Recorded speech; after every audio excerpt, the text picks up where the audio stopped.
Hello,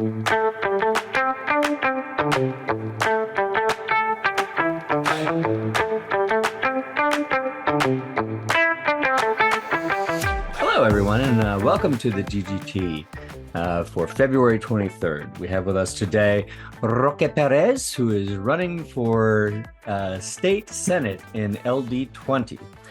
He's running for the nomination. There's opposition in his case, and I should disclose at this point that I am, in fact, a contributor to Rocque's campaign. I give him $25 a month on a regular contribution. So I might be a little bit biased. If there's a board member present who wants to step up and interview Rocque and moderate this session himself, or herself, that's perfectly fine with me. But if nobody objects, I'm going to go ahead and talk to Rocque myself. So just a couple of things about you that people may not know is that your family's been in Tucson for 4 generations. You were raised by a working class mother alongside your little brother, and that you went to our public schools, and that after college you started following a more non-traditional educational program after your first day of internship in Washington was the day that the Capitol was attacked. So that was good fun, I'm sure. And I'm sure you want to tell us a little bit about your experience there. So I just want to say, hi, Rocque. Why don't you introduce yourself in your own words, and we'll start you'll have about 20 or 30 minutes to present. If you want to do a slideshow, just let me know. I'll empower that. And welcome. Thanks for having me. I really appreciate it. And yes, happy to talk about my intern on January 6th. So I've met this group before, but it was just as I was kind of getting acclimated into my role in city council. But to kind of keep it short and sweet, again, my name is Rocque. I go by it's Rocque or Rocky. I hear it all. I had basically started my journey prior to declaring my candidacy for LD20 State Senate. When I was actually when I was within the City Council seat representing Ward 5. Prior to my appointment on City Council and now thereafter, I have ran the city and the county's Joint Education Council. It was formerly called the Metro Education Commission, now Southern Arizona Education Council. And my journey was very full circle into coming into this role. When I was in high school, I had actually been involved in our Tucson Teen Congress and Teen Town Hall programs. And it was actually within that capacity that I met our mayor, our congresswoman, even Richard Fimbres, my eventual predecessor. And that was really how I got involved in local government. And so when, the 2016 election was quickly approaching, it was really in that capacity that I really got to plug into my community and get involved. And I think for me, like many young folks at that point in time, it was an opportunity to, I think, just really start to activate my community. I think that what we've seen in the recent years is that disengagement thrives, or this administration thrives in disengagement. And so I think, like I did then, it was an opportunity to jump in. And so when I got into city council, it was actually a very unique, I think, period in that most council members, they don't have this high concentration of decade-long decision making or decades long impact decision making like we are seeing in this particular moment with everything from RTA, the Tucson Electric Power Franchise Agreement, setting a budget under Trump, amending that budget under Trump, and so on. But I think to close out that intro, I'm really kind of diving into the impetus for my running is, mind you, representing Ward 5 and representing the a predominantly Hispanic and low income community, or a high concentration of Hispanic and low income communities within Tucson. My ward was actually split in the representation of both LD21 and 20, both represented by Alma and Consuelo Hernandez. And I think as my constituents, mind you, my office being the one office that has a consistent um, uh, uh, number of contacts day to day on people dealing with the high cost of living, high cost of utilities, and really, I think just navigating the convoluted systems that we have. Um, it just felt like we were lacking in representation, and just knowing that, we're seeing that representation taking money from landlords and developers and utility companies. It just felt like I had an imperative to jump in, and so that's why we're here today. Hey, thanks, Rocque. You want to tell us a little bit about why you're running, about the race that you're in, the district, Yeah, for anything you might sure. want to say about your competition, Yeah, so forth and so on. I will now allow you to share your screen if you want to use the awesome. presentation mode. Perfect. Hate it. We'll skip past this. Again, so I think for me, I'm coming from this background having a particular interest when it comes to public education. Obviously, in my professional role, I have worked alongside our public education systems, all of them within Pima County, just running programs that support kids and applying for college, navigating scholarships, getting civically engaged. And then I think also just looking at the lack of funding and the ways that that impacts our community, be it the fact that Pima County only has like a 30% third grade reading proficiency, that our students are increasingly lacking in a knowledge on just the functions of government, and so on. I come into this role, I come into this race having a very large support system as it relates to public education. LD20, as you all might know, runs from the Rito River down to the cusps of the reservation, Silver Bell, all the way to Country Club. And knowing that this is such a high concentration of Democrats, I think it's actually the highest concentration of Democrats in the region as legislative districts go. Um, uh, it could not be more clear that folks want representation that is going to be pro public education, that is going to hold our legislature to a high level of accountability in trying to mitigate any waste of resources that could be going to our public education system. Um, and then also recognizing that LD20 has a significant number of public school districts, Amphi, Flowing Wells, TUSD, Sunnyside, and then a number of charter systems. And I think for me, I come into this recognizing that we have an imperative to center those interests in mind. I think that putting people first, putting families first, has always been at the center of all the work that I do. When I was on city council, I think for me, participatory governance, if for those who don't know what that means, I think it's really trying to center the lived experiences, perspectives, and decision making composed of people that are within that respective community. And I think that was reflected in how I ultimately brought forth a number of opportunities, recognizing working families, and recognizing that free transit, if it was going to continue, we needed to find significant investment to ensure that we are increasing capacity for safety measures. If that was the direction council was going to go, we needed to try to mitigate safety concerns.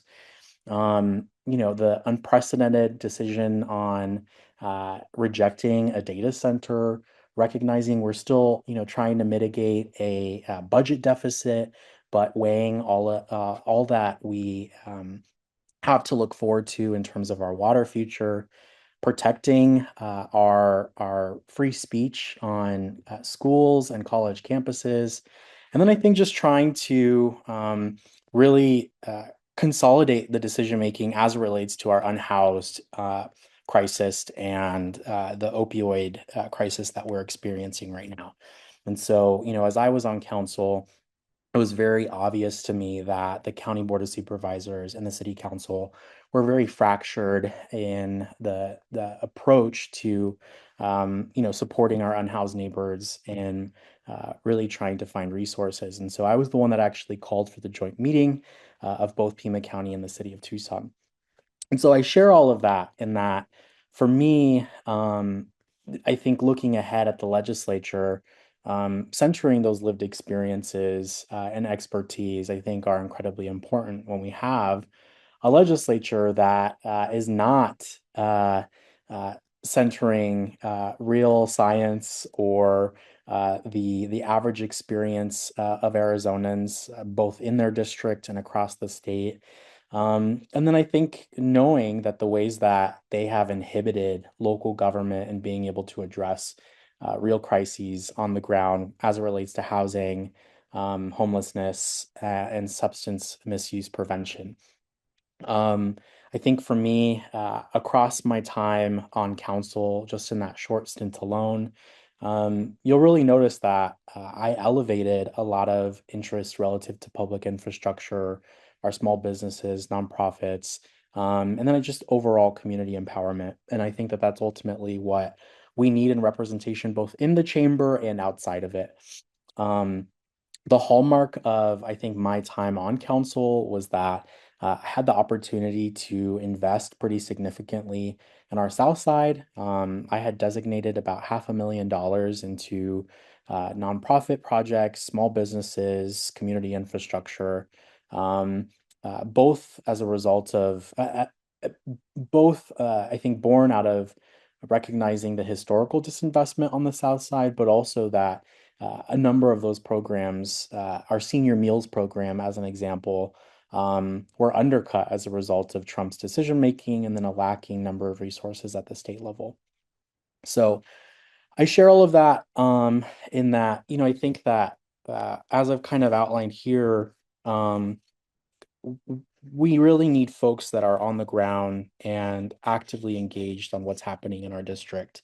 And I think that as I've kind of navigated all of these conversations with local government, with our nonprofit community, with local businesses, folks are feeling disenfranchised, continue to feel disinvested in, and they really want someone who's actively engaged and that they can also hold accountable.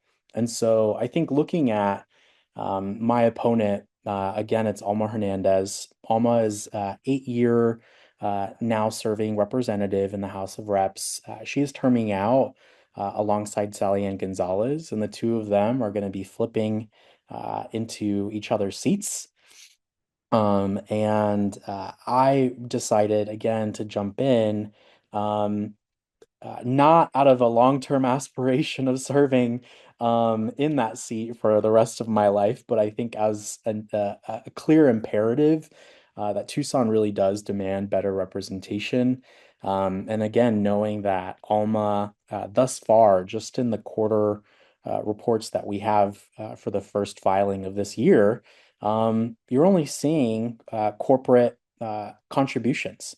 The only one from the city of Tucson are Tucson Electric Power. And so, I think that already speaks very clearly um, that we don't have that representation in her particular seat thus far, in a people-powered candidate. And so, I think for me, I've committed to not taking corporate PAC money. I am consistently looking for ways to consult with the community. And I know that we have a very large journey ahead of us in trying to flip the Senate and the House, but it feels as though that has never been more tangible than this particular moment, in this particular general election ahead of us. And that's going to take folks that are actively working with fellow Democrats to legislate. And just knowing already that Alma has consistently sided with Republicans on a number of bills this session alone, uh, it could not be more clear that that will not be her. And so we are excited. Thus far, I have personally knocked on about 1,000 doors, and we are knocking on more. Um, and we are excited to start gathering folks to volunteer starting this week. Excellent. Thank you, Rocque. Wow. All right, let's move into the questions portion of the evening or afternoon, I guess. And Doug has his hand up already, so let's go ahead and unmute and ask your question. Yes, Rocky, if could you specifically give just three bills, for example, or two bills, where Alma has worked with Republicans and voted with Republicans where you would have gone in a different direction. You talked about the city council being divided on some really, critical issues. And that's fair because smart people, they're all Democrats in the Tucson City Council, can have disagreements. But I'm curious, you didn't mention anything about Alma's record that you disagree with. And in order for some, folks to differentiate the difference between you and Alma, where do you disagree with her? Yeah, so I think that I think we can disagree on local investment as it relates to, say, free transit, right? That's a very I think nuanced issue that folks might feel one way or another. What we can agree on is that we need investments in safety, right? And I think that when we have conversations around public investment at the state level, that don't recognize that cities are being inhibited in how they can leverage certain dollars and how they can set a budget that might invest in things like that. uh, it's been very obvious that Alma would rather do away with any investments than to designate even a little and entertain that conversation. As we've kind of seen the Democratic Party in the legislature caucus without the Hernandez siblings. But I think the non-starters for me as bills go, um, Alma was the lead when it came to um, uh, prohibiting protests on college campuses that a university might designate as some kind of encampment. And that was in response to Palestinian protests that were happening in response to the conflict between Israel and Palestine in Gaza. And I think that that one had a monumental impact on our entire state, right? Like I think if you are legislating with one particular occurrence in mind, as as an example, trying to minimize Palestinian protesters on a college campus, without recognizing that that legislation can also be applied to, say, Democrats opposing Trump's higher education compact, the University of Arizona, it can be leveraged against us too. And those things, when you are setting legislation like that, they have an impact. And I think that we it's just a non-starter. I think another one that was also targeting our educational community was relative to um, uh, allowing for teachers to be the subject of lawsuits if they were to teach about items that might touch on anti-Semitism or kind of encroach on that conflict and what's happening with Palestine and Israel. And so again, I think that bills like that can be left up for interpretation. And so how TUSD interprets something like that might be different than how Deer Valley Unified School District might interpret something. And I think that ultimately leaves, a pretty huge impact on our teachers that could be the subject of lawsuits. Um, but I think how we are legislating aside, I think how Alma has not partaken in bills is a even greater concern, right? Um, in the last legislative session alone, Alma hadn't participated on everything from bills that would have prevented, discrimination against our LGBTQ plus community. Um, there were bills that would have restricted the ESA voucher program. Um, there were bills on mitigating investments into charter schools in public schools versus charter schools.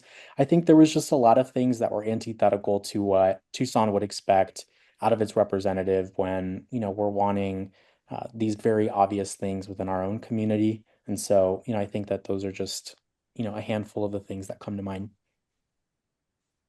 Any follow-up, Doug? What I think, if Alma were president, obviously, I think she would probably disagree just for the record with just about everything you said. She would say she's been a fierce advocate, for example, for the LGBTQ That's true. community. And I've Doug, she seen will get nothing that in her chance. record. We're having her on next month, by the way. Great, yeah, and I'm sure, but I still, your big point on the anti-Semitism issue is a First Amendment issue, and as you point out, people can have a disagreement on First Amendment. In Alma's case, she felt, and I think the record's clear throughout the country, the enormous rise in anti-Semitism. The Jewish students, who are a critically important part of the University of Arizona community, were really having a hard time on campus because of those encampments. And all Alma did, really, that bill just put into place due process so that the students, if you want to have an encampment, there were now rules of how you could do it so you wouldn't disrupt campus life and Jewish life on campus. So I've always felt Alma's approaches were very principled. My only point to you, I think, or the final question is, I don't think that any of the items you mentioned that Alma has either supported or not supportive have negatively impacted her district. But if you disagree with me and think that her district has been negatively impacted, because I see her everywhere, I'd be curious to know how her district has been negatively impacted by the work she's done over the last 8 years. Got it. So, I think that just kind of using the First Amendment bill as an example, or the bill that I think has an impact on the First Amendment, I should say, as an example, is again, while Alma might have had an intent, the fact of the matter is she broke with the majority of Democrats and pushed forward something in response to a conflict that is very nuanced, and that aside has had an impact on students at the University of Arizona. As recent as the most recent protests that we saw, a huge turnout in. Initial responses from the university were not kind to that group. But I think that with political pressure and knowing that Adelita Grijalva was actually the one at the beginning of that protest at the university campus, I think calmed some of those initial responses that we see. But I think it's ultimately up to interpretation. And so our district aside, ASU has a much more scrutinizing view of protests on college campuses than, say, the University of Arizona, that is a little bit more calm and responsive to them in a kinder way. And so I think what I carry into this knowing that, yes, I will represent District 20, but in my legislation, I could impact communities across the state. And as we're seeing in the legislature right now, disputes over very fine language, over just one or two words, can impact communities on everything from health and education to, I think, just accountability in the court system. So I kind of disagree on that respect. But I think as it relates to other bills that almost passed, I think that as you are seeing, just as one example, more recently, Betty Villegas, who has a significant history of working within the housing departments in the city of South Tucson, and then an even longer tenure at Pima County within housing development, community development, who has been the Democratic lead as it relates to housing policy. And to know that she is carrying forward a legislative agenda that has been approved by a unanimous Democratic city council and the Tucson City Council, and then a Democratic majority by Pima County, who are saying these are the policies that we need and how they need to be configured for housing solutions in the city, and then to break with that agenda and look to uh, the Arizona Multi-Housing Association that's funded by big landlords and developers, and developing a rental assistance program that essentially excludes everyone from Tucson, I think is just another example of what is the goal here and who is it serving? Um, and so, I think that that's just one more recent example of when you break with Democrats and you're legislating with a particular group that doesn't center our particular demographic here in Tucson and can impact folks across the entire state. I think that's a pretty concerning um, agenda. Thanks for your valuable contribution, Doug. Really appreciate it. It was very, very helpful. James has his hand up. James, you want to unmute and ask your question to Rocque? Let's see. Am I unmuted now? Yes, we can hear Here you. you go. Okay, good. Yes. Yeah, first thing I want to mention, I hope people will indulge me for a little bit of wordiness. Uh, I want to go back to the December 11th op-ed that you had published in the Star. And I want to say I reread it a couple times here before this meeting, and my impression is you've got some balls, basically. I was gonna, and I congratulate you. I salute you for your courage in facing up to this issue that is dividing many Democrats over uh, emphasis on supporting the state of Israel versus the policies of the government as they are being played out in Palestine, which I won't bother to characterize because I think we all know what's going on. Um, and I really appreciate that you having the courage to do that. I was personally very upset and offended when the two legislators from my district, District 18, went on the junket organized. I don't know if it was specifically by Alma or she and her sister or others, but Yep.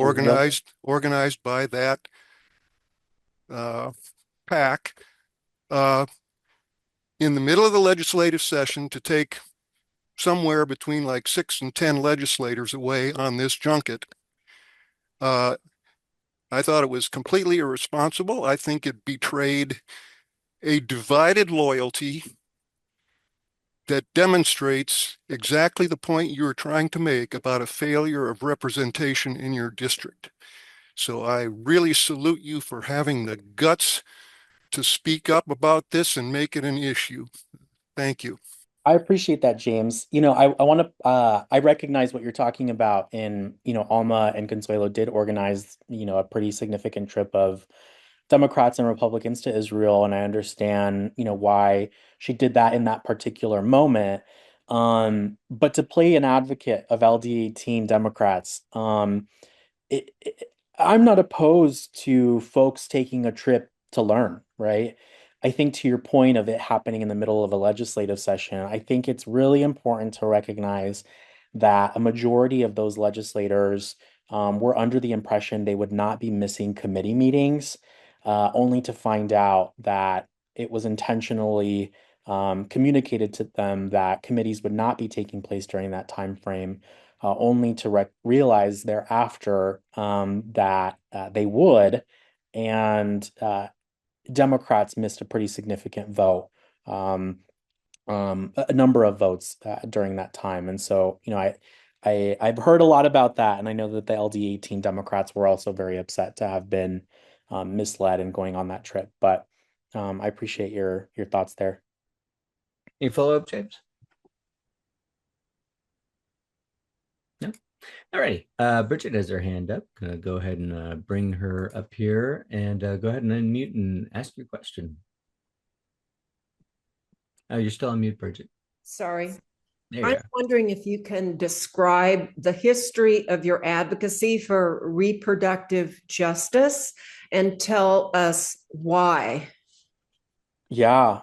So, I think that that one is a particular interesting topic given that I am a man, right? But I ally with all of the phenomenal women that are representing our Democratic Party in protecting our reproductive freedoms.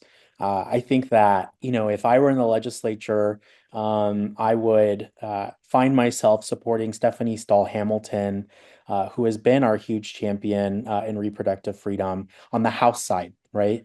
I think that when we look at legislation, you'll often see that folks in both chambers might come up with a very similar thing.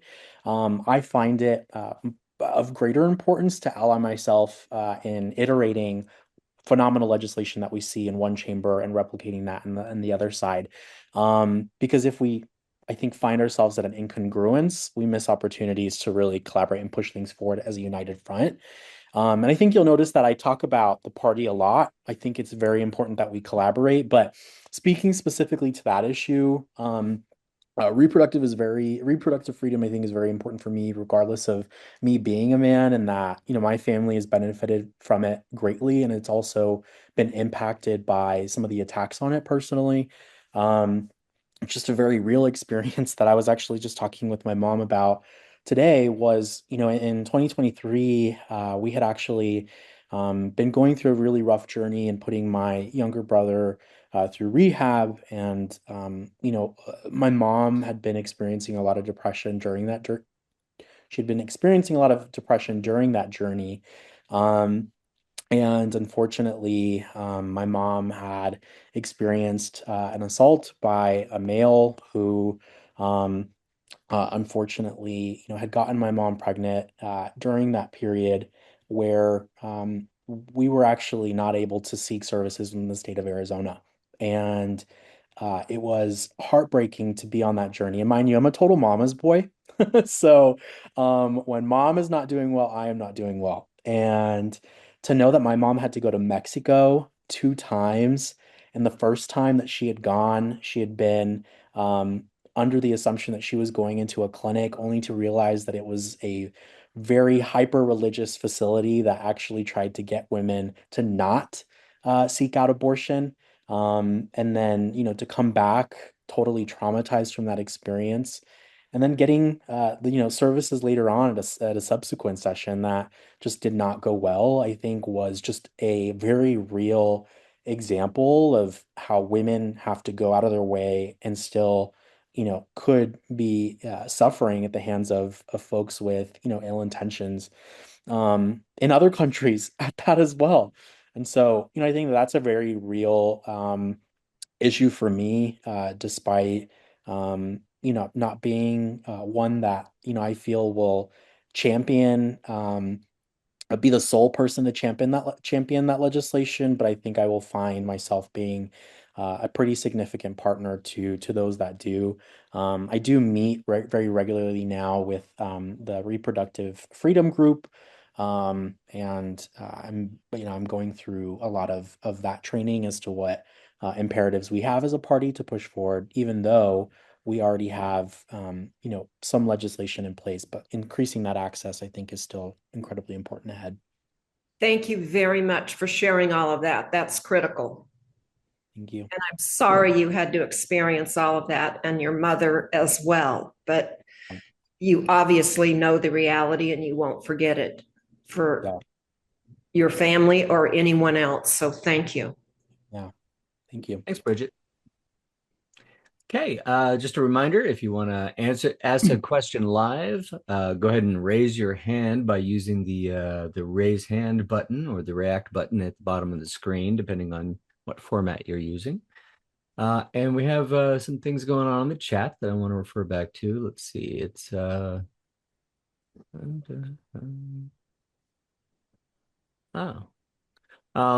Yeah, I don't know that it's a question so much, but Matt in the chat says last year Alma supported a Project 2025 piece of legislation that attacks transgender folks as, quote, an ideology. Do you want to make any comment on that, Rocque? Yeah, so I think that in this, if you, and I'd be happy to send the links thereafter, but I think that there are legislative trackers for the current legislative session and ones in the past, and you'll notice a pretty significant difference in Alma's voting record last year versus this one. And so, I'll play devil's advocate here and say that Alma has been a little bit more progressive as it relates to our LGBTQ plus community.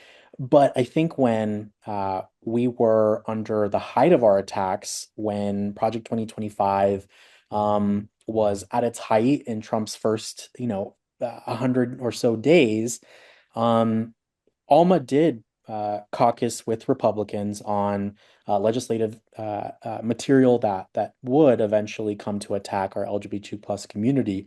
Um, I think she was strategic, though, in actually not participating in a vote at all for those items. And I know that that was intentional because you'll notice that in those legislative trackers, you'll see that she participates in votes that are earlier on in that day, immediately prior to that particular bill, and bills that immediately follow. And so I think that you'll notice very selective participation in legislation that where if she is not lending her support for Democrats, she is lending support to Republicans by marking herself as absent for particular votes that we feel as a Democratic Party should be very adamantly fierce about. And so I know that in the last legislative session, there was quite a number of bills that were attacking our LGBTQ plus community. There was one in particular that had prohibited trans girls from playing on female sports. I know that that is still a very nuanced issue within our own party.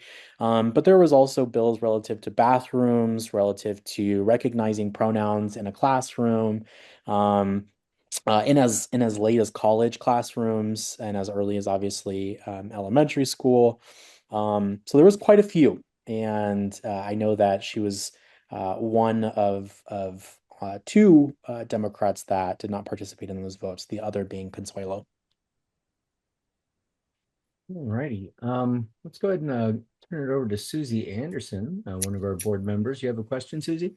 Yeah. How do you think you will stand up in the vote in the primary when it comes down to it? Do you have the strength out there that Alma? I mean, she's been a long time member, and I have been not happy with a lot of the things that she does, although she does some good things.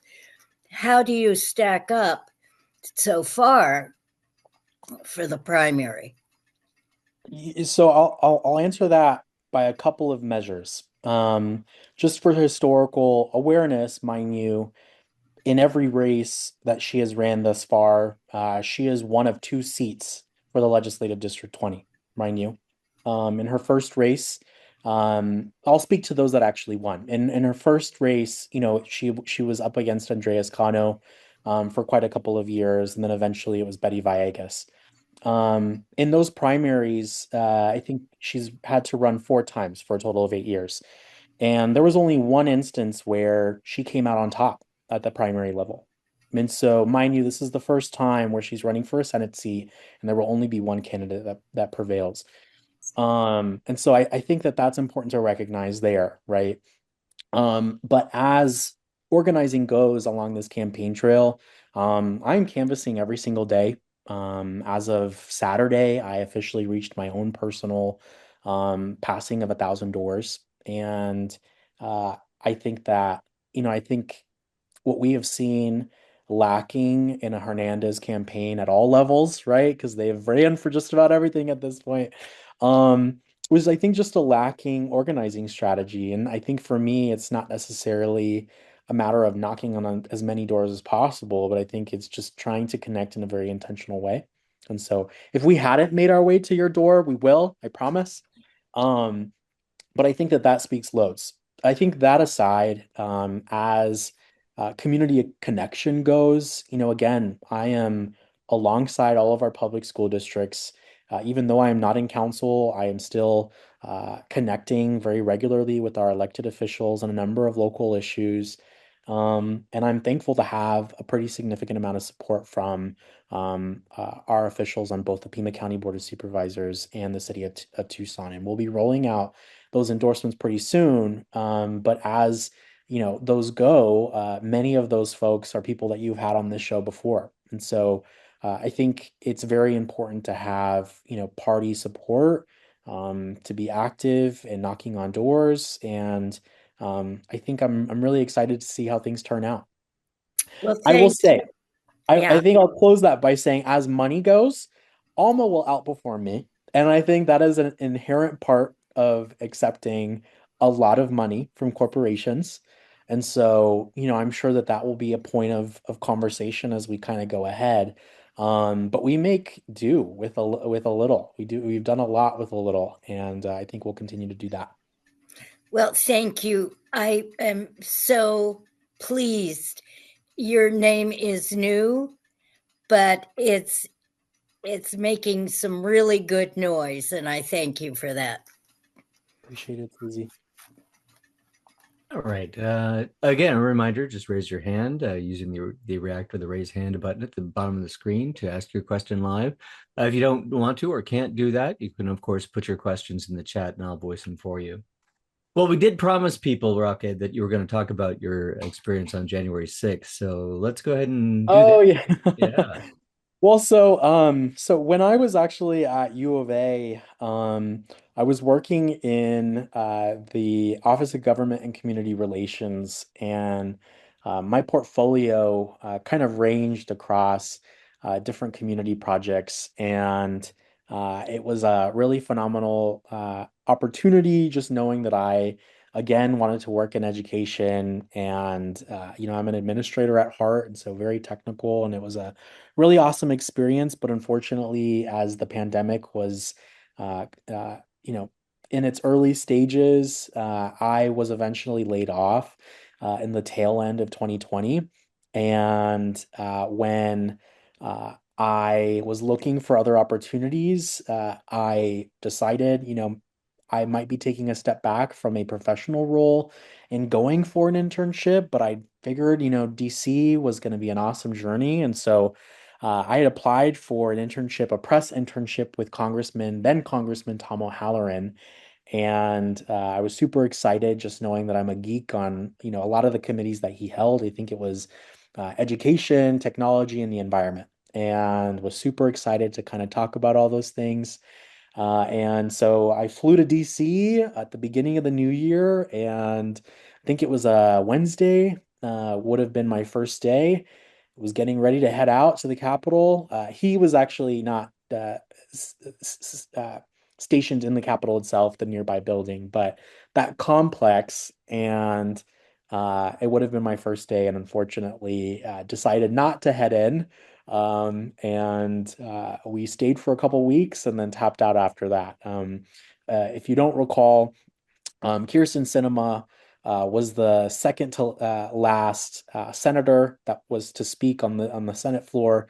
And then likewise, we had Congressman O'Halloran, who was the second to last to speak on the House floor. And so it quickly became a very tumultuous press inquiry on how do you feel about Andy Biggs and Paul,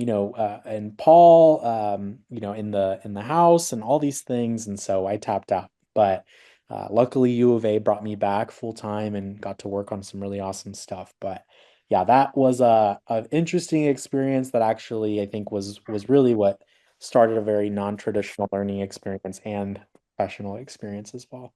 Indeed. You did mention at one point that Alma is crossing over from the House to the Senate, and that Garcia is crossing from the Senate to the House. Both of them Gonzalez, have timed out. Sorry? Gonzalez, Sally Ann Oh, Gonzalez. sorry. Yeah, did I misspeak? Yes. Yeah. So my question for you is, what is your view as to whether or not that sort of behavior, which happens a lot, I mean, it happens almost all the time, whether that comports with the voters' intent in passing, I think it was Prop 190 with term limits. Yeah. And, if you are going to do things differently, should you be lucky enough to serve? So, I think that, and I'm actually really glad that you brought this up. So, um, I'm all for term limits, right? I think we need them given we are seeing situations where, I know that, however folks might feel about, congressional term limits, I think knowing we've got Mitch McConnell, who quite literally can't even talk without, direction. I think that even my own role, with all due respect to Council Member Richard Fimbres, right? But I think in the tail end of his term on City Council, he wasn't very active in these decision-making times during very tumultuous periods for government at all levels. Yeah, he So had serious physical limitations. we really do need active, folks that are at this decision-making table. So, I have been my journey has been afforded as a result of, a lacking term limitations. But all that being said, I think they're incredibly important. I think that, it's normal to see someone like Alma who goes from the House and then eventually run to the Senate, right? Mhm. I think it's a bit odd, I think, to see in Sally Ann Gonzalez's particular respect going from the Senate to the House, having served for so long. Um, but I will say that Alma very recently broke with Democrats on a piece of legislation um, that could actually lead to some kind of constitutional convention if a certain number of legislators in other states do a similar thing. Mhm. And she sided with the Republicans under the guise of term limits.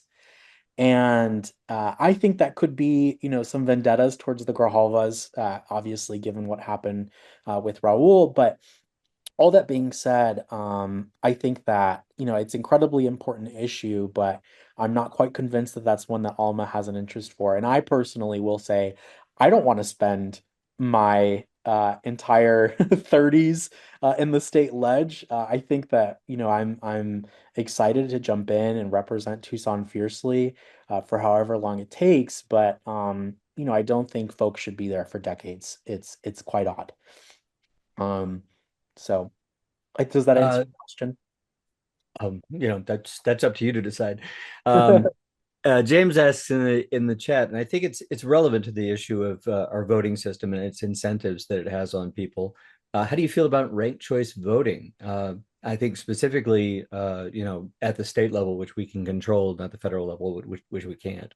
Yeah, yeah. I don't have a particular um uh I think that's something that I would love to really talk with Tucsonans about. I think that we are very unique, obviously, just even at the local level, right?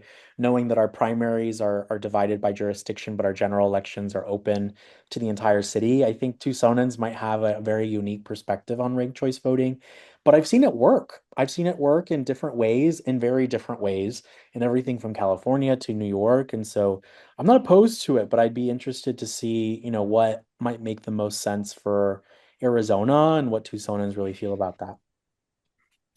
All right, thanks, Rocque. I'm going to add the spotlight to Paul Stapleton Smith. Welcome, Paul. Why don't you unmute and ask your question for Rocque? Thank you. Thank you so much, Michael Bryant. And Rocque, Perez, we're so grateful that you're with us. We're grateful for the dialogue and the candor with which you speak to us. And Yeah. you actually started to answer my question, which is about the Constitutional Convention, that vote in the legislature. Of course, it's still before the legislature, but looks like it'll be before the voters conceivably, right? Will you commit now, today, to not voting for that Constitutional Convention? Regardless of the purported limitation, there are no limitations. All of us on this call know there are no limitations in a constitutional convention. You can say that we started it so that we could feed all the puppies, but once you're in, right, will you commit to us today that you will not and that you will actively campaign against this legislature voting to have that constitutional convention?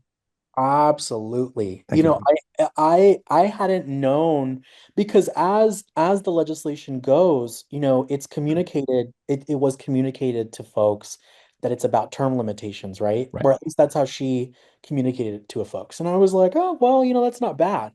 But I think if you actually dive into that legislation, and it only came onto my radars because a number of unions are very upset that she aligned with Republicans. Oh, I see it on your shirt now. Oh, Yeah. cool. We're very upset about her doing that. And I think the issue for those who are on the call who don't know is that when you open something as unprecedented as a constitutional convention, um, you open the floodgates, especially at a point where we have the Trump administration, as extreme as it might be, especially as extreme as different legislators might be across, different states in the country. But I think in particular, when you have an administration who is working with states to not only advance a conservative agenda, but also to um, gerrymander just districts to sway in a Republican direction. This could have a monumental impact on our entire country Yeah. in a very severe way, Yeah. to the point where Yeah.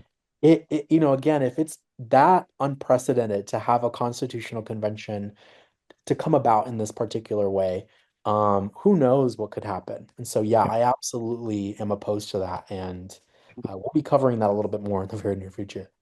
Thank you. Great. Thanks, Paul. Any follow-up? No, thank you. I'm just so grateful, as always, not only to DGT for doing this, but for Rocque to step up. And I fully expect to see more of you out there in our community, to Susie Anderson's earlier point, I believe, Sister Susie. And I'm very grateful that you're taking this opportunity and this challenge, because, brother, it's an important time, as and I think James indicated in our chat. These are just truly extraordinary times, and we need all the fighters who will commit to lifting up our people and our neighborhoods and our core values and our labor unions against the oligarchs. Yeah. So thank you, brother. Thank you. All just for my awareness, what particular union is that? I'm IATSE, Local 336. That's the union behind entertainment workers, film, television, stage, that sort of thing. And then I'm on the general board of the Arizona AFL-CIO as Oh, well. nice. Cool. Yeah. Thanks, Paul. I saw that Matt Capalbi had his hand up earlier. Did you want to ask a question, or did you? I did. Thank you. And Rocque, Paul, I think kind of already addressed it, but yeah, just to elaborate for clarification's sake for the rest of folks, when there is a constitutional convention, it doesn't have to be germane to the topic. That it opens up the entire Constitution for amendment. Sure. And to get played with, and to do that under this administration and these extreme Republicans right now, we wouldn't recognize the Constitution after it was after they were done with it. So very dangerous. Yeah, and we pointed that out to Alma several times, and it just landed on deaf ears.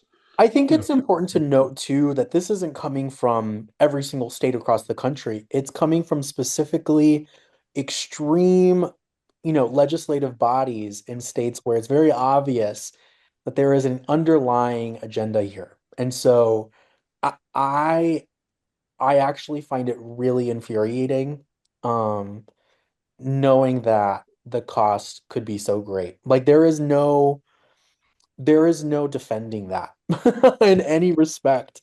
So yeah, no, I get what you're saying. I really appreciate it. Rocque, we're winding down to the final minutes here.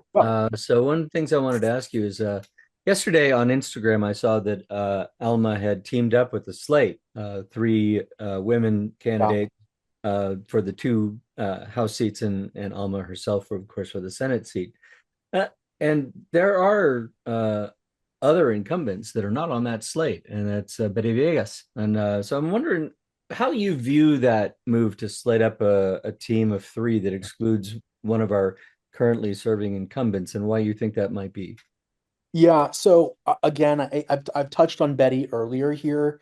I have massive respect for Betty, and I think all of our local Democrats do, as officials go, because Betty has been a huge proponent for advancing a number of housing solutions at the state level that are really centering Tucson, because I think there has been legislation that specifically targets Tucson.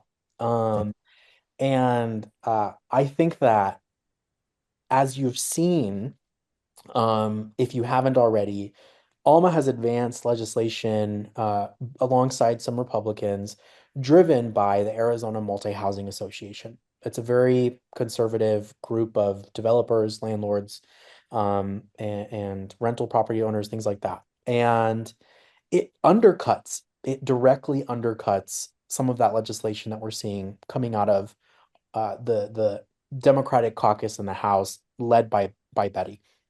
And so I think that was already very disheartening to see that in the early stages of this legislative session. Mind you, we're only about 20, I want to say about 30, 35 days or so into that legislative session. And so, that was very disheartening. But I think what caught me off guard was Betty and I decided that earlier on we wouldn't join forces so as to not make it appear that she is running against Alma in any particular way. Like we, at a fundamental level, I want Betty in the House to lead some of those housing bills. But knowing that Alma has recruited a third uh, candidate alongside Sally Ann Gonzalez, who time and time again has told her constituents, I'm going to retire, I'm going to tap out, we're done. And not a lot has come out of Sally Ann Gonzalez as our senator. And so as our senator for 8 years. And so I was very excited to see, that there are a number of candidates for the House seat, Alma aside, whether that's the Genevieve, I think her name was. Um, but knowing that they are deliberately attempting to oust Betty is incredibly disheartening. So I am supporting Betty through and through as I'm knocking on doors and getting signatures as she is in the legislative session working really hard, and I hope you all will kind of consider that as well. Great. Patricia, we have just a few minutes left here. We got to respect Rocky's time, but let's go ahead and ask your question. Sure. So this is an interview for a job, and hi, Rocky. Good to see you. Yeah, bye-bye. First of all, thank you for being here. What has been in your short life been your greatest achievement, do you think, so far? I think that when I was appointed to city council, I had told all of them as they were kind of weighing, who to select. And I think I ended that speech with, um, if selected, this sets an example for all of the young people that I work with. Mind you, my program spread across every single high school in Pima County, in helping young people applying for college, getting civically engaged, right? And it's time and time again where I would hear them talking about, how do I get involved? And it seems like, I can't really get into one of these camps, whether it be the Hernandez camp or the Grijalva or, some kind of other groups. Just young people feeling a little bit stifled. And so I think I had ended that speech with, let this be an example that if young people show up and show up in meaningful ways, they can achieve really incredible things. And knowing that I was unanimously selected and empowered by this group of Democratic longtime serving Titans that I kind of perceived as Titans for all of my, young adulthood, having, been 13, seeing Rahina for the first time. Um, was such an incredible honor. But I think along the way, working with them as we were investing in different community projects and turning out in protests, and then even more recently having them alongside me and knocking on doors, I think has just been like a very emotional full circle experience. And so I think that just my proudest achievement this far is just being an example of an imperfect person, just doing their best, and I think just putting their best foot forward for others. Well, your enthusiasm is so uplifting. Thank you. Thanks for the question, Patricia. All right. Now is the time to wrap up, but I had one last question that I wanted to pose you. You did mention endorsements earlier in your speech. Was there anything in particular that you had to announce about endorsements that you're excited about coming up soon? And of course, here in Southern Arizona, there are some powerful female Latino legislators and office holders. I'm thinking especially Regina Romero, our mayor, And of course, our new Congresswoman, Alita Grijalva. Have any of them made a position on your race? Yeah, so I have not had that conversation with either of them, and quite intentionally have actually avoided it. I feel that, Tim Steller in his first coverage of me was, I think he had asked me, who do you have your endorsements? Gave him about 10 different elected officials, and he proceeded to only put out, he doesn't have the endorsement of Adelita or Regina. I told him then, and I'll tell you now, I have not formally asked for them. And the reason for that is that I think that as I am knocking on doors, and I am knocking on doors simultaneous to this very tumultuous, highly contentious RTA ballot, you are seeing a lot of folks that are feeling one way or another at a local level. And I just really want to be Rocky. And I think giving people a choice without the added nuances of what a historical group looks like. So, I am going to be rolling out endorsements here pretty soon. And again, having the entirety of city council and all of our really phenomenal folks on the board of supervisors and several unions, um, who I think also are very forward in their own values, I think is really important to me.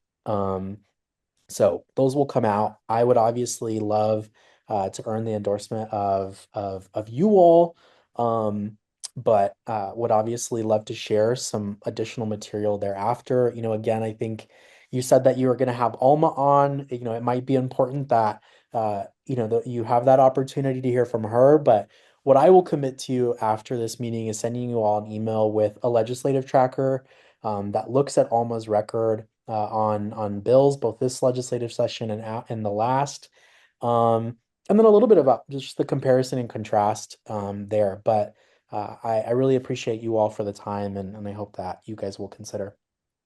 So we have a request for your contact information in the chat if you want to drop your email or your cell phone number in there. Yeah, for sure. And finally, is there anything else that you want to say in closing here? Any appeals you want to make to people for volunteerism before we get done with this session? Yeah, absolutely. Well, so we are actually going to be um pushing for volunteers here pretty soon, probably actually at the end of today. And so if you aren't already plugged in on our website, I just dropped several links in the chat, my name, email, phone number, and my website. On the website in particular, if you plug in your email, you'll be included on that list. That'll just be a little bit of coverage on, this legislative session, what we've done so far in this campaign. And then an opportunity to sign up for canvassing. Again, we're going really hard at the doors, and the goal is really try to, get folks to learn about who their current elected officials are, what's currently at stake at the local level, because a lot of people don't think about legislative races. And I hope you guys will consider turning out. Okay, thanks so much for joining us, Rocque. Really enjoyed the conversation.